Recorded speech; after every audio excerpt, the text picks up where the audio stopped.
This is what I almost always had in my life. I was beautiful, very beautiful. This is not a boast, but the truth. You will most likely believe me when I honestly assess the rest of my qualities. I'm not smart, not an athlete, not a kind guy. I'm selfish, lazy, and have almost no money. At least that's how it was in the beginning.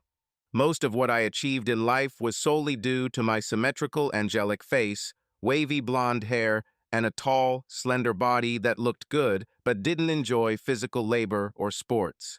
Thanks to my appearance, I often have sex with girls.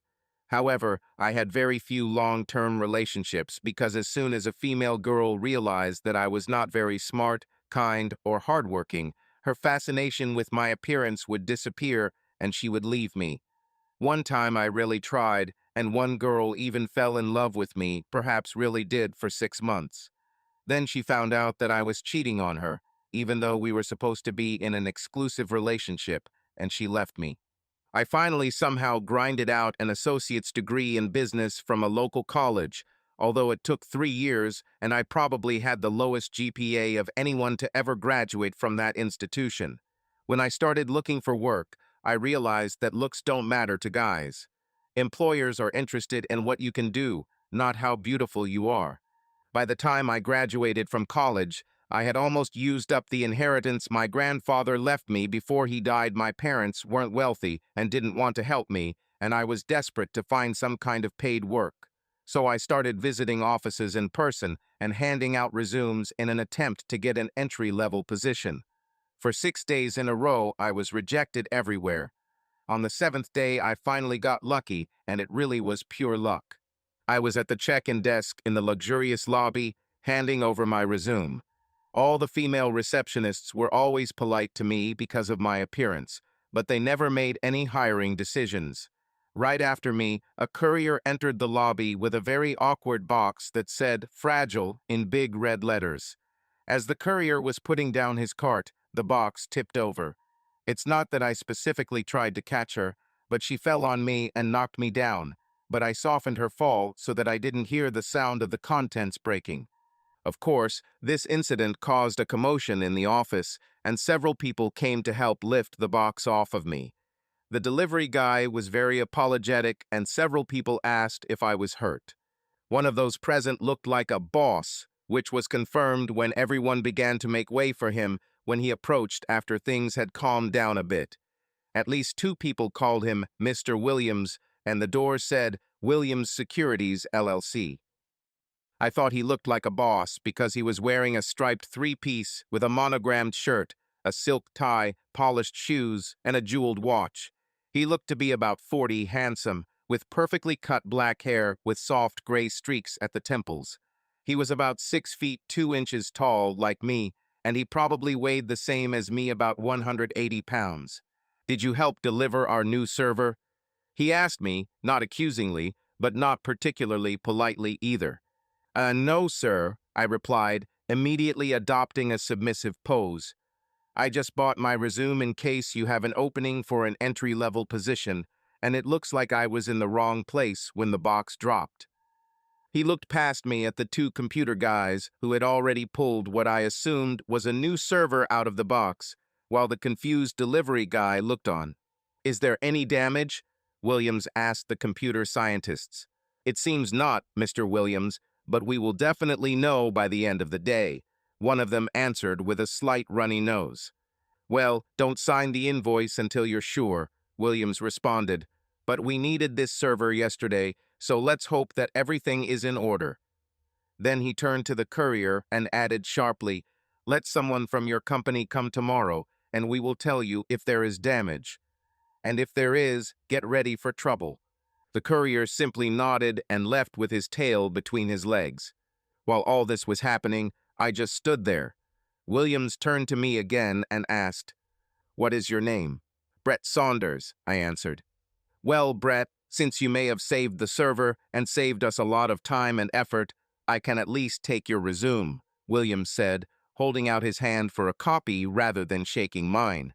Williams was clearly looking at me carefully as he spoke and did this. "Thank you, Mr. Williams," I replied, handing him a copy of my resume. "Is this your correct phone number and address?" he asked. Yes, sir, I replied. You are married? Was his next question, which stunned me, but not so much that I did not answer quickly. No, sir, I'm not married, I replied. I swear, the pretty red-haired receptionist, who couldn't help but hear our conversation because it was unfolding right in front of her desk, seemed to perk up when I said that, and Williams didn't miss her reaction. Thank you. Maybe I'll call you for an interview, he said, then turned and walked down the hallway. The next morning, Williams himself called me and invited me for an interview. The interview was strange. It mostly concerned my past relationships with girls, cars, sports, and drinking. I knew from someone I knew in HR at a large company that most of the questions were inappropriate for an interview, but I was unqualified and desperate for any job, so I just decided to let it go. Williams must have been pleased with my answers because he offered me a job, essentially an errand boy position, but with a decent salary. I jumped at the offer and started working the next day. Williams Securities, LLC was a wealth manager. Williams was a highly intelligent man with excellent instincts, a knack for reading people, and complete ruthlessness when it came to his personal interests or those of his clients. He was one of the few people I've met in my life who was even more selfish and unpleasant than myself. After several months of talking to him, I realized that he was the last person I wanted to be like, despite his success and wealth. My job responsibilities were the strangest I've ever heard of. I didn't have a clear job description, but I spent most of the day doing small tasks, including interacting with all the women in the office. However, when a client or a wife or a girlfriend of a male client showed up at the office, or when they needed to be picked up at the airport or in town, I was always involved and introduced myself as William's business partner rather than his minor assistant. At these meetings, I really learned something about the business, and after them, Williams assigned me tasks directly in front of clients. The next day, he usually took these tasks away and delegated them to others, but I still gained little experience in solving real business issues. Things were going well enough for me, and after 6 months, I rented a new, more comfortable apartment for a year and bought myself a better car, a used Ford. As usual, I had great success with the girls. And although my friends warned me that I shouldn't do this, this did not stop me from having an affair with 2 women at work, at once the pretty red-haired secretary Denise and one of the analysts, Michelle. Denise was single and my age. Michelle was 33, going through a divorce, and had the most magnificent breasts. I slept with each of them a couple of times a week, but surprisingly for me, for the first time in my life, I was careful and secretive about it.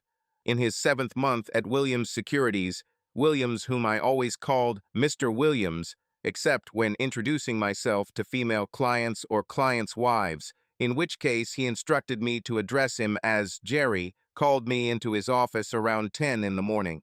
After he motioned for me to sit down and told the secretary not to connect calls to him, he stared at me and started straight to the point.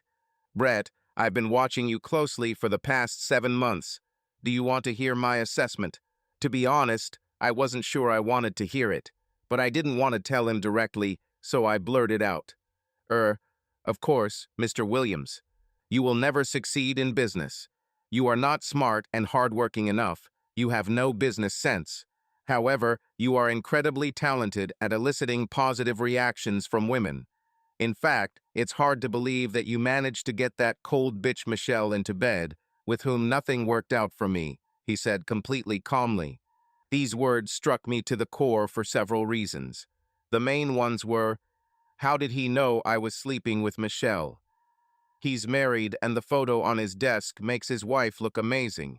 And why the hell is he telling me these things? I must have been sitting there with my mouth open, but he didn't seem to be expecting an answer from me. At least he immediately continued, still looking into my eyes. So, I'm firing you from Williams Securities, but I'm offering you another job that fully matches your talents at my other company, Mystic Endeavors, LLC. Before I explain what you have to do, you must sign this confidentiality agreement. With these words, he handed me an envelope with a large inscription, confidential. Inside was a 2-page document typed single-spaced. Read the agreement, Brett, and meet me for lunch at the Metropolitan Club restaurant, second floor, at 12:30. I already told them your name. Don't tell anyone about our meeting and what we just discussed, okay? Yes, sir, Mr. Williams, I answered quickly. And don't read this document in front of others. Go to the small meeting room and close the door, he continued, making a motion with his hand, indicating for me to leave. I did everything as Williams said. I couldn't believe what was written in the document. It was both an employment and confidentiality agreement. For $10,000 a year, more than I was making now, plus the use of a brand new black Corvette and the ability to use a luxury corporate apartment at will, I would seduce one or more women to be designated by the company, with company meaning Mystic Endeavors, LLC. I will never be able to disclose, on pain of returning all the money paid by the company plus a fine for breach of confidentiality, a single detail of my work, unless I am forced to do so by a court. I will only be told who exactly this one or more women will be after I sign the agreement.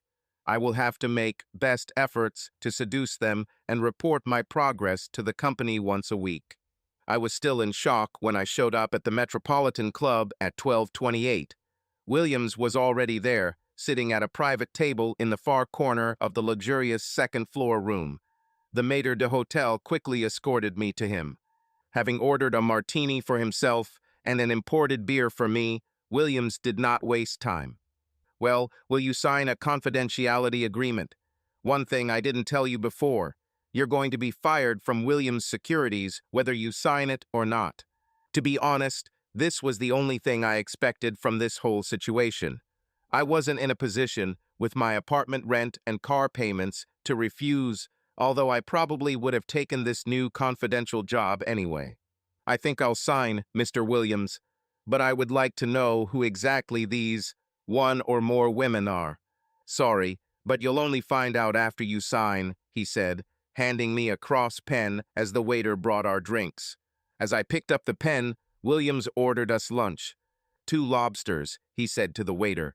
As soon as the waiter left, he continued, I know that lobster is your favorite dish, but you can't afford it. I want you to get a taste of the good life you'll live if you join Mystic Endeavors.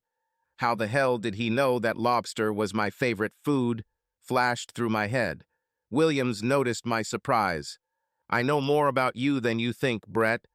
So are you going to sign or not? I pulled the agreement out of my jacket pocket and signed and dated it. I handed him the signed agreement and cross pen. Keep the pen, Brett. And here's your watch, he said, taking a Tag Heuer watch from his pocket. They cost $5,000, but that's just for you to wear, not to own until you succeed. Then they will remain as a bonus for you, he said with a devilish smile. Cool, was the only thing I could say, putting my pen in my shirt pocket and putting the watch on my wrist. I must admit, they looked very good. Here's your goal, William said, handing me the photo and taking a sip of his martini. I have seen several photographs of her, although I have never met her in person. But this was the first time I had seen such a photograph. She was naked in it. I couldn't resist and blurted out. This is your wife, Gina. Correctly noted, Williams replied with an even more devilish smile. I don't understand, I muttered.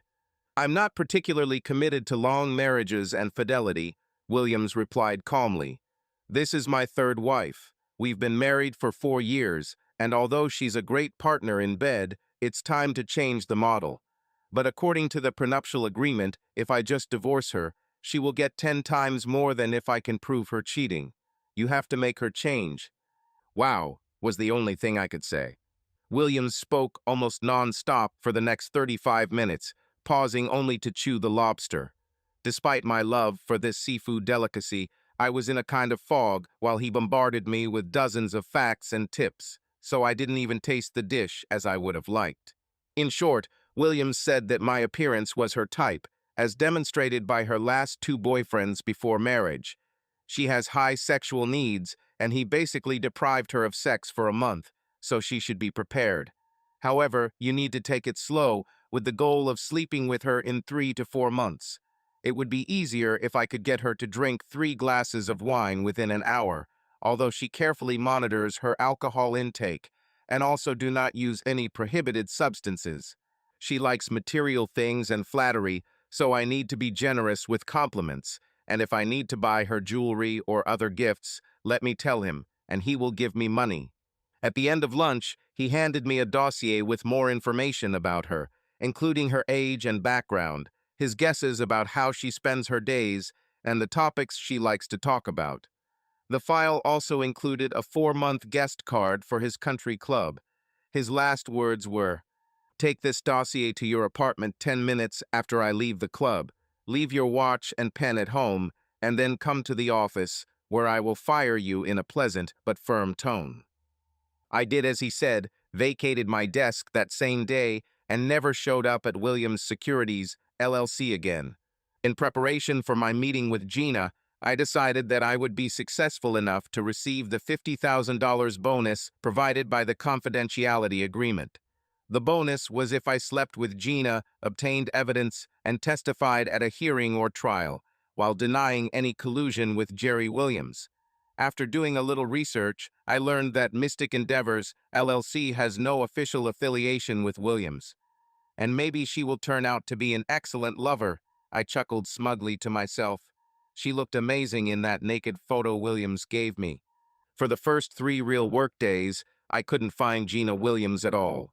Jerry's file stated that she spent most of her time at the mall, the country club swimming, playing tennis and golf at the beauty salon, playing cards with the bridge club, and attending musical performances and theater productions. But in the first 3 days, I couldn't find her in any of these places. I decided not to rely on Jerry's intelligence since it was clearly wrong and began to follow her. For this, I used my 3-year-old Ford rather than the flashy Corvette that Jerry provided me with. I followed Gina for a week before I tried to talk to her. Every time she went to a new place, I couldn't help but smile. I couldn't believe that Jerry had been married to her for 4 years and knew almost nothing about her. Or perhaps she deliberately hid her daily life from him. In her first week, Gina volunteered for 2 6-hour days at Charity A, 2 4-hour days at Charity B, and 1 5-hour day at Charity C. She worked with abused women, helping them regain their self-confidence and find work, taught poor children to read, and planned events for charity fundraisers. She also taught an hour-and-a-half aerobics class twice a week, took a 2-hour acting class, a ceramics class at a local college, and worked out at the gym 3 times a week. The only times she visited the country club were to work out or meet with people to discuss philanthropic projects. I must admit that I was impressed by her busyness, variety of activities, and her dedication to other people. The most surprising thing was that she taught aerobics because she clearly did not need money. By bribing the janitor, I was able to secretly watch for half an hour of her second class that week. While no one in attendance stripped down completely, they all, including Gina, remained in their bikinis and worked up a good sweat as they exercised. Even though I wasn't standing next to her, the sight of Gina in a bikini got me excited. Gina was about 5 feet 1 inch tall, weighed about 110 pounds, had small but perky breasts, sculpted, delicious hips, and a truly world-class ass. Her face was, by all standards, beautiful, with large, laughing brown eyes, full lips, and a neat nose. She usually wore her shiny, wavy brown hair with red highlights loose around her shoulders, although she wore it in a bun or ponytail when she taught aerobics or worked out at the gym. After the first week, I quickly developed a plan. I decided to volunteer at the same charity that Gina worked for, on the same days and in the same department. I also tried to get to the country club gym before her so she wouldn't notice that I was following her. To do this, I installed a GPS tracker on her car, which turned out to be easy. She never drove in a certain direction unless she was going to a club, so I could predict her arrival there in advance. Registering to help with Charity A center for abused women, was also easy. They needed a positive male example, especially for the children of some women. I was hired immediately on Monday as soon as I signed up, first to familiarize myself with the procedures and interact with the children. I found out that Gina works as I expected from a week of observations on Tuesdays and Thursdays, and I also signed up for these days. Gina was the leader of the group to which I was assigned. When I met Gina, I was not prepared for her charm. "Hi, Brett, I'm Gina," she said with a big smile and extended her hand. "We are very glad that you joined us." "I'm glad to help," I replied, feeling an electric current pass through my body as I touched her hand. The first thought that ran through my head was, how the hell could Jerry Williams get tired of being married to this hottie? She had something in person that could not be conveyed either by photographs or from afar. "Whatever you need, I'm ready to do," I continued with a wide smile, without letting go of her hand. "I don't have any special skills, but I promise to work hard." "What brought you to our small charity organization?" she asked, finally freeing her hand. "Well, I don't like to talk about this," I mumbled, not expecting such a question, although if I had been smarter, I should have predicted it. However, I quickly found it. "Let's just say I had a relative whom I loved very much, and he once found himself in a situation in which many women here are now. I was just a kid back then and couldn't do anything, but now I hope I can help," I lied. "Wonderful," she said enthusiastically. "Let's get to work." By the end of the workday on Tuesday, I was absolutely exhausted. Gina chased me around the building, making me do all sorts of things, including buying items for charity. She laughed out loud when she saw my Corvette, loaded to the brim with shopping, with the top down. I also used my money to buy healthy snacks for the kids, which achieved my goal of impressing Gina with my generosity and initiative. A secondary but important factor for me was that the children also loved me. My conversation with Gina at the end of the shift was one of those rare moments when I felt the satisfaction of honest work. "Brett, thank you so much. You were absolutely amazing today, exactly what we need here. I hope you will come next Tuesdays and Thursdays as well. I really need your help on my team." "It was really useful work, Gina. I'm impressed with how well you organized everything." "I have a lot to learn from you," I replied with a smile. "Ha ha. No one has ever called me the standard of the organization," she laughed. "But I hope that we are getting the job done." "See you on Thursday," I said goodbye. Even though I was tired, I wanted to make sure that Gina would get through her aerobics class, so I followed her, bribed the janitor again, and watched, licking my lips, as she, still full of energy, unlike me, led the class through one provocative exercise after another. On Wednesday, I simply confirmed her schedule without attempting to communicate. On Thursday, I worked at charity again and was lucky enough to get to work with Gina for at least half the day. Our conversation at the end of the second day was even more pleasant than the first. When we went out to our cars, her Mercedes and my Corvette, she suddenly said, "Brett, I need to ask you something, and I hope it doesn't bother you," she giggled. "It's hard to embarrass me," I chuckled. "Well, Brett, could you be a little less charming with the other volunteers and clients? Many of them falsely hope that you are flirting with them because you act so nice to them. And I don't want them to be disappointed because obviously a handsome guy like you can choose the women he likes." I was dumbfounded. No one had called me sweetheart in as many years as I could remember. I always tried to be in a good mood around Gina, not trying to impress the other female volunteers or clients of the center, but apparently it somehow rubbed off on them. I'm sorry," I said, stuttering. "I just wanted to be polite." "I'm not saying you shouldn't be polite," Gina giggled again. "Just don't give them false hopes, which many are already starting to have." Then she came up to me, pinched my chin, and said, laughing, "You're too nice for your own good," and then got into her car. I hope she didn't notice me staring at her gorgeous ass as she gracefully got behind the wheel. The next day, Friday, I suspected she would go to the country club to practice. I kept a close eye on her GPS while I was near the club, and when I saw her car heading my way, I quickly headed to the main gym. I was already in my workout clothes, sat down on the first elliptical path I could find so that she would pass me as she entered, and splashed some water on myself to make it look like I had been working out for a long time. I didn't look at her when she came in, but I started getting off the elliptical as soon as she got closer. "Brett," she said when she was a couple of steps away from me. I pretended to be surprised. "Gina, What are you doing here? I could ask you the same thing, she laughed. Well, I have a guest membership for 4 months, and today is my first day of class.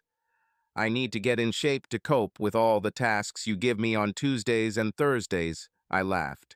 Are you a member of the club here? Yes, for several years now, she giggled. What are you working on in the gym? Well, Gina, I'm new to training and was hoping someone would show me what and how. I've worked up a sweat on the elliptical, but I'm not sure it's the best exercise for me. Let me help, she said. Wow, what could be better? I thought. Gina showed me some exercises. I couldn't keep up with her, but I tried my best, motivated both by the prospect of a $50,000 bonus and by the desire to get her into bed. When she finally finished after an hour of intense training, she said, "Looks like I put too much pressure on you on the first day. Let me buy you lunch as compensation." "You don't have to," I said, but not being a fool, I continued, "But I'll be happy to dine with you if you'll have mercy on me if I faint from fatigue." She laughed. She really had an infectious laugh and said, "I'll see you in the cafeteria in 15 minutes. We had a very pleasant conversation over lunch. I tried not to flirt with her, especially since she would occasionally twirl the wedding ring on her left hand. Instead, I happily told the fictional story of my life that I had made up to make myself seem more interesting. As we said goodbye, she squeezed my hand and said cheerfully, "See you Tuesday." "I can't wait," I replied, trying not to sound too enthusiastic, although I was very happy. Gina and I got to know each other very well over the next 3 weeks well. At least she got to know the fake version of me well. I was always kind to everyone when I was around her, and I noticed that it became easier and easier as time went on. I tried not to give false hope to the volunteers or clients of the abused women's shelter. At one point, I found myself being especially nice to someone even when Gina wasn't there, and I laughed in my head. "Are you really becoming a nice guy?" Gina and I agreed on regular training sessions on Wednesdays and Fridays. The first 2 weeks were painful, but then I really started to enjoy it. I never would have enjoyed it, even with the positive changes in my shape and physique, if it weren't for the fact that she looked just so damn sexy in her workout clothes. I reported to Jerry once a week on a special cell phone he bought me, communicating only with his identical phone. He was pleased with the progress. He did not expect miracles. He said that Gina even mentioned me in a very positive light. "Keep on charming, and if you can somehow get her drunk, it's done," were his last words after the fourth report. Trying to seduce Gina was taking up a lot of my time, especially since I was doing research about her, as well as various interesting activities in case I got to see her over the weekend. Moreover, Jerry was soon going out of town for the weekend. Jerry didn't tell me this, but I knew the weekend would be with Williams Securities client, Ginny Marlowe. The reason I knew this was because although I had significantly reduced the number of women I had sex with, including a soft breakup with Denise, I was still sleeping with Michelle. The end of the fourth week, I knew, was a breakthrough of sorts. Jerry told me that he was going away for the weekend with Ginny Marlowe, according to Michelle, and that Gina was angry because she had 4 tickets to see one of her favorite bands, Fun, and had invited 2 of her friends. I did some research on Fun, a band I didn't know much about. Armed with information from Jerry and my research, I told Gina on Tuesday that I had been unable to get a ticket to Fun, one of my favorite bands. Her eyes lit up. As we sipped our post-workout drinks on Wednesday, Gina, wiping sweat with a towel, said between sips, "Look, Brett, would you really like to see Fun on Saturday night? Who do I need to kill?" I joked between sips of my drink. "My husband is going on a business trip for the weekend, and I'm going with my friends Bill and Sybil, but I have his ticket, and I don't want him to go missing." "Are you kidding? I'd love to go. The concert starts at 8:30, right?" I answered with excitement. "Right. Do you want me to pick you up, Gina?" "Actually, Bill, Sybil, and I will pick you up at 7 o'clock. "Just give me your address," she replied. "Hey, since you're so kind, how about you come with me to the baseball game on Sunday afternoon?" "They gave me 2 box tickets," I offered. Of course, Jerry gave me the tickets, but Gina didn't know that. Of course, she smiled. We will discuss the details on Saturday evening. Perhaps to make it clear that this was not a date, I sat in the front with Bill and Sybil, and Gina sat in the back when they picked me up for the fun concert. Bill and Sybil were easy to talk to, and we switched seats several times during the concert, standing, actually, because no one was sitting. Gina sang and danced as provocatively as one would expect from an aerobics instructor. At one point, I said to Gina and Sybil, "Wow, you are just dance goddesses. I'm ashamed to perform my chicken dance next to you." Gina teaches aerobics, and I went to her class. Sybil laughed between songs. "You're trash," Gina laughed, playfully pushing Sybil. "Don't tell him that. He'll think I'm a naughty girl." After a great concert, we went for a drink. I tried to get Gina to drink as gently as possible, but she was wary and wouldn't even come close to drinking 3 glasses of wine in an hour like Jerry had ordered.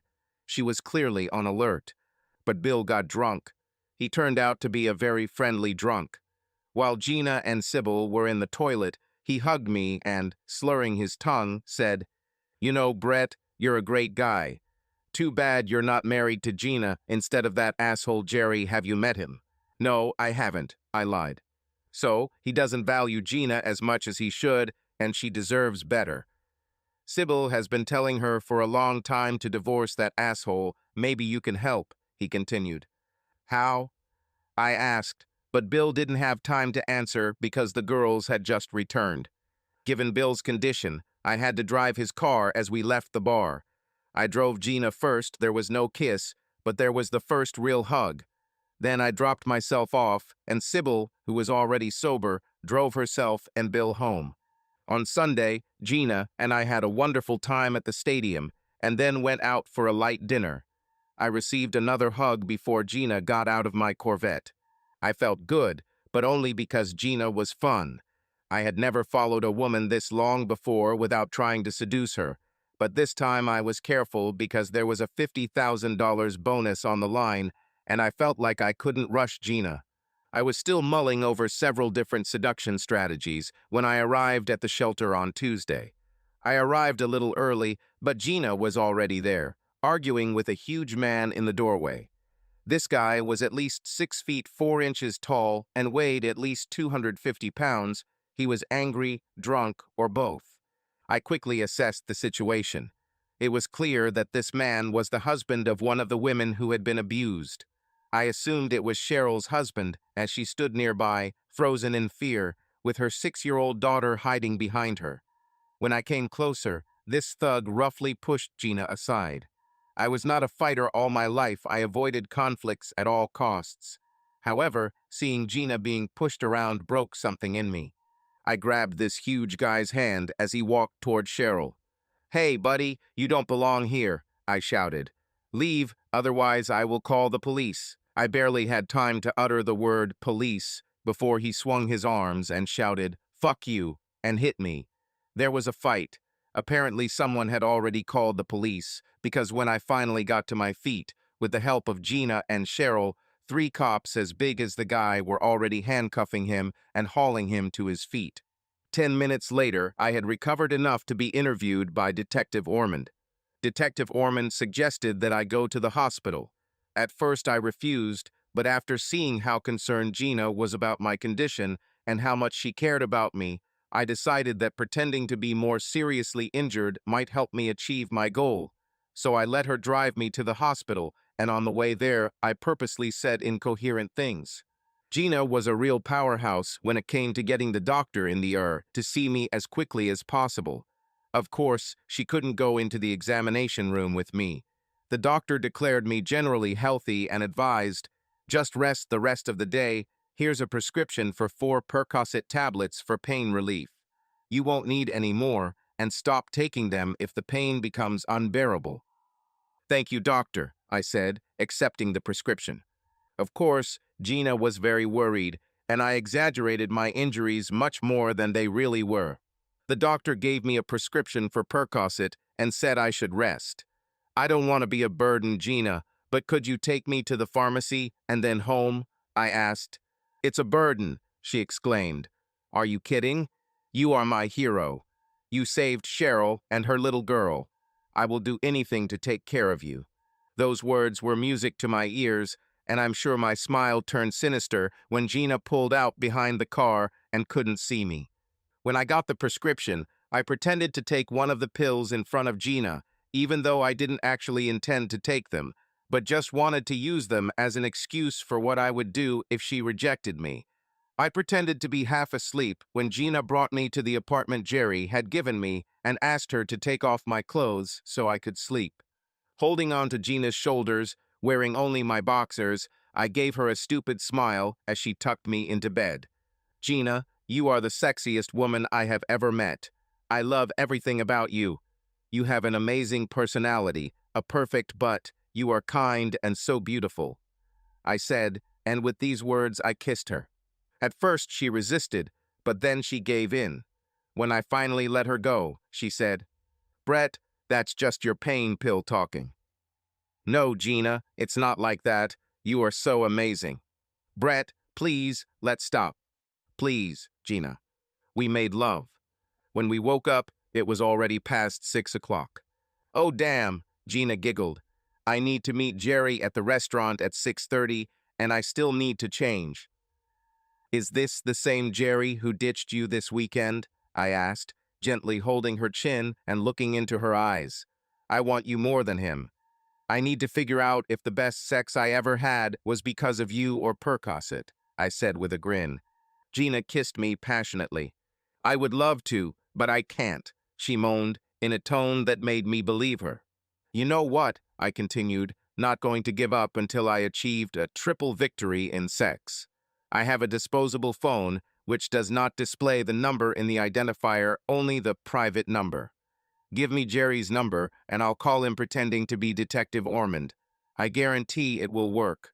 She frowned, then sighed, and when I playfully pinched her, she slapped my hand and said, "Okay," then dictated his number. I didn't call Jerry's regular number, which she gave me, but dialed the number of his burner phone, which he bought to communicate only with me. He will definitely answer this call and will know that it is me and will play along. "Hello, Mr. Williams. This is Detective Ormond from the 4th Precinct. No, this is not a request for a donation to the Boys Cop Club. Your wife, Mrs. Gina Williams, asked me to call you.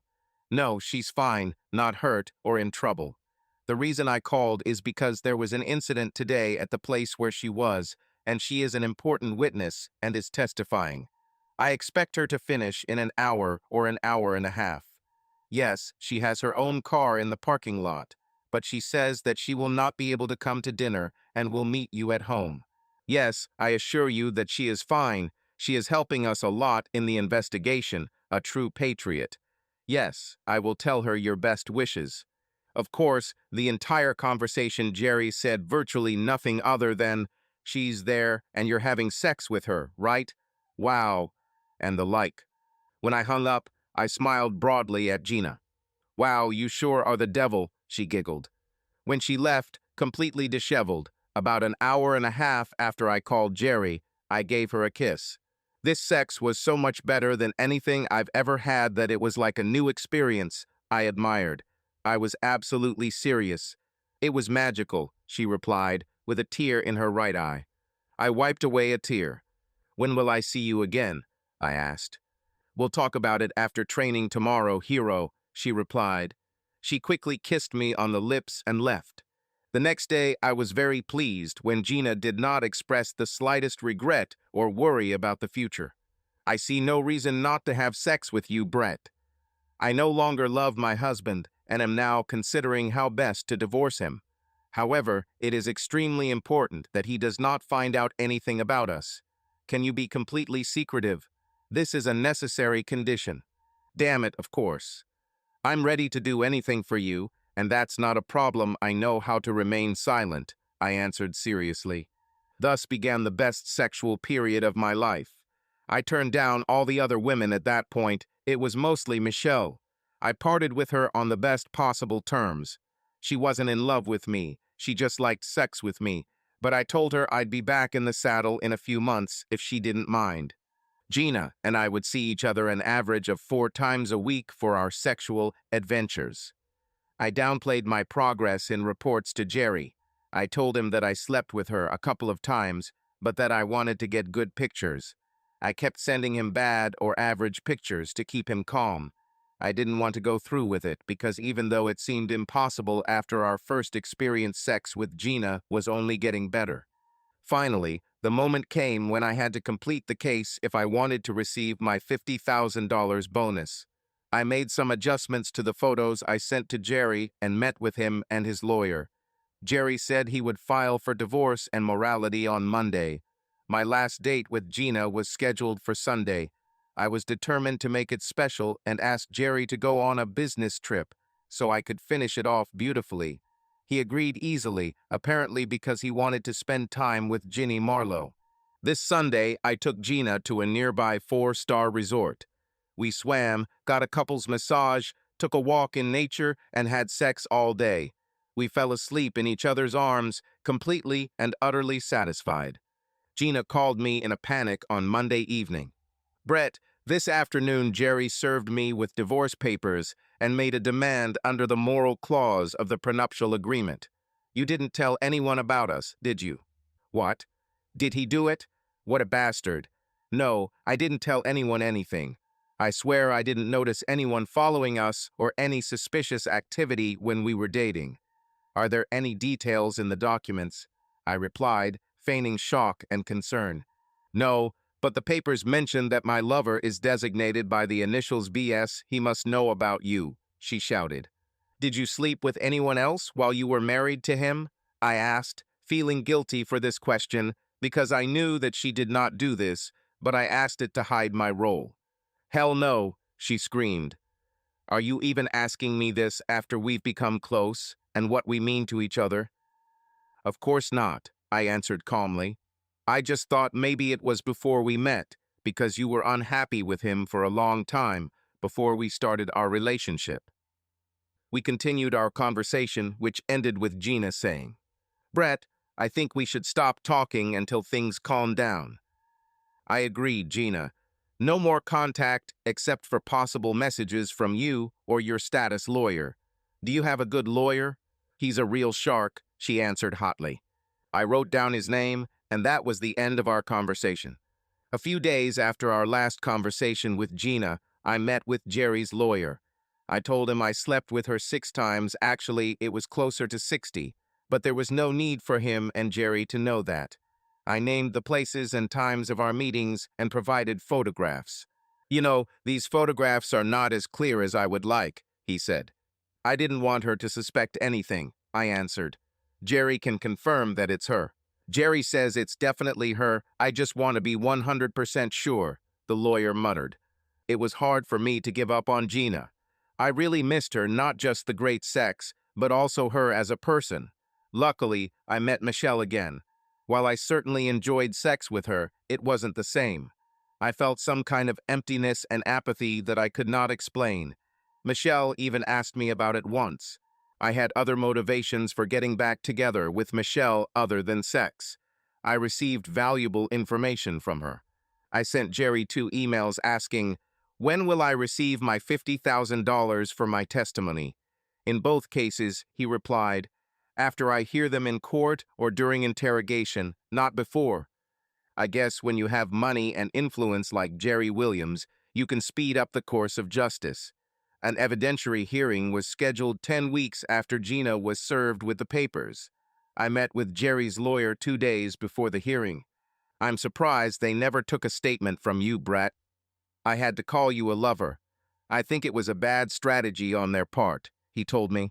I bet that someone anonymously called her lawyer and said that it was better in the interests of his client not to take testimony from me. I chuckled to myself. Did you take a statement from Gina? I asked Jerry's lawyer. Yes, but her lawyer was cunning, he chuckled. In what sense? I asked. Well, since adultery is still technically a crime in our state, even though there haven't been any charges for it in decades, and several cases in other states have found the law unconstitutional, our new district attorney is a religious fanatic, and he refused to grant Gina immunity. So during interrogation, she was able to use the fifth clause of the amendment on the right not to incriminate herself. What does it mean? I asked. This means that we will have to prove our case without her help. I am confident that she will not testify in court because if she does, she will have to give up her Fifth Amendment right to testify truthfully. But this also means that unless we present compelling evidence, we will not win the case. Is there a problem with convincing evidence? I asked. Not really. With your testimony and photographs, it will be easy, he replied with a shrug. When I was subpoenaed, I saw Gina for the first time since our phone conversation. I have not spoken to her or her lawyer about status or anything else since then. Although she knew I would be called as a witness, I saw her quietly cry when the court clerk asked me, "Do you swear to tell the truth and only the truth, so help you God?" "I swear," I answered confidently. "I don't believe in God." Mr. Justice is a fitting name for Jerry's lawyer, isn't it? I began my interrogation with enthusiasm. The most important investigation, as recorded by the court reporter, proceeded as follows. J is Mr. Justice, S is me. J, do you know Mrs. Gina Williams, Mr. Saunders? S, yes, we are good friends. J, how did you two meet? S, we met at a charity where we were both volunteers helping abused women. J, have you ever gone out to eat or to any events with Mrs. Williams? S, many times, mostly when her husband, Jerry Williams, was away on business. J, have you ever had sexual relations with her? S, what do you mean? J, well, have you ever had sex with her oral or vaginal? S, no, but we kissed platonically several times. J, what do you mean, no? Just 2 days ago, you said in my office that you had sex with her 6 times. S, yes, I said so, but only because Jerry Williams offered me $50,000 to lie about it. But now, being in court and under oath, I understand that I cannot agree to the lie that he wanted from me. It would be a crime, and my conscience would torment me for the rest of my life. J, do you have any evidence, other than your words, of such an offer from Mr. Williams? S, yes, there is. The witness takes 2 sheets of paper from his inside jacket pocket. Here are the emails between Mr. Williams and me. J, Your Honor, I object. These documents. Judge Pratt, Mr. Justice, this is your own witness, you cannot object. J, I want him to be declared a hostile witness. Judge Pratt, he may be hostile, but I want to see his papers. Officer, bring me Mr. Saunders' papers. Pause. Judge Pratt, are these emails here between you and Mr. Jerry Williams, Mr. Saunders? S, yes, Your Honor. Judge Pratt, I accept them in evidence. Your objection is noted, Mr. Justice. J, are you sure you didn't just fabricate these emails? Why in God's name would Mr. Williams want you to do that? S, because he wanted to get rid of his marriage in order to marry Miss Virginia Marlowe, with whom he had been having an affair for several months. J, Your Honor, I object. Judge Pratt, back at it, lawyer. If you ask questions, he will answer them, and I will take his answers into account. Pause. J, what about these numerous photographs submitted by plaintiff as exhibits 12 through 26 that you gave me of you in sexual relations with Mrs. Williams? S, at Mr. Williams's direction, I edited these photographs. They actually depict a prostitute named Tiffany, who I found online and who looked like Mrs. Williams. All the photos were taken in one night in different rooms of her establishment, when I was in Nevada, where this type of activity is legal, if that. I edited the images to remove her tattoos and make her hair, face, and butt look more like Mrs. Williams, but I chose Tiffany specifically because she already bore a striking resemblance to Mrs. Williams. J, this is absurd. Judge Pratt, now are you going to discredit your own witness, Mr. Justice? At this point, not recorded by the court reporter, a red-faced Jerry Williams stood up and shouted, "You fucking lying little bastard, Saunders, I'll get you for this." Fortunately, the bailiff managed to restrain him. The judge called a break and asked the parties and their lawyers to his office. As they headed to the judge's office, Gina and her lawyer smiled, and Gina winked at me. I remained in my place. No one notified me that I was free. The parties, lawyers, and judge returned about half an hour later. Judge Pratt then spoke. I adjourned the hearing so that the parties can reach an agreement. Mr. Saunders, you are prohibited from communicating with the parties or their attorneys until a settlement is reached, or we resume this hearing within a month. Is everything clear? Yes, Your Honor, I answered modestly. Mr. Saunders, you can come down from the stand, the judge continued. Your Honor, one more thing. In light of Mr. Williams's reaction to my testimony, I would like to obtain a protective order prohibiting him or anyone on his behalf from coming within 150 meters of me or attempting to contact me in any way, I asked. After a pause for reflection, Judge Pratt spoke again. I order that neither party nor anyone on their behalf may contact or approach Mr. Saunders until this matter is concluded. Mr. Williams, in light of your outburst in court, rest assured that if anything happens to Mr. Saunders, I will set all the dogs on you. Is this clear to you? After another pause, Williams hissed through his teeth. Yes, Your Honor, I will leave this weasel alone. I'm serious, Mr. Williams, Judge Pratt said, pointing his gavel at Williams. He understood everything, Your Honor, replied Lawyer Justice. I was unable to follow what happened next as I was prohibited from contacting anyone regarding the case. I spent the next month looking for a new job. Eventually, I found a job that was slightly better than the one I had at Williams Securities, LLC. About 10 weeks after my testimony, on a Friday night as I was getting ready to go to bed, there was a knock on the door. I didn't have sex for a week because Michelle was putting up with her husband and blowing me off, and I had no motivation to look for another woman. Plus, my standards had risen so high after my relationship with Gina that I was no longer interested in anyone other than a woman of Michelle's caliber. Hi, Brett, Gina said with a smile when I opened the door. She was holding a piece of paper in her hands. Hi, Gina, I smiled back. Here's my final decision on divorce, so now I can talk to you or do something else with 4 letters that ends in K, she laughed. How did the divorce go? I muttered. I got half of everything that bastard had. I'll never have to work for money again, and it's thanks to you. But I'm going to work hard to create a new charity, Gina said with excitement. Great. I'm happy for you, I replied.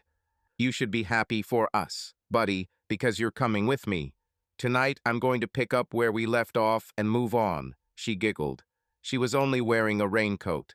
She opened it to reveal her perfectly naked body underneath. Monday morning, after a weekend in bed with my new fiancé, I called work and quit. Subscribe to our channel so that your love doesn't cheat on you, and go ahead and listen to the next story, because this story is nothing compared to the next one. If you're under 18, don't even think. Click to the next one. Click to the next one. Click to the next one.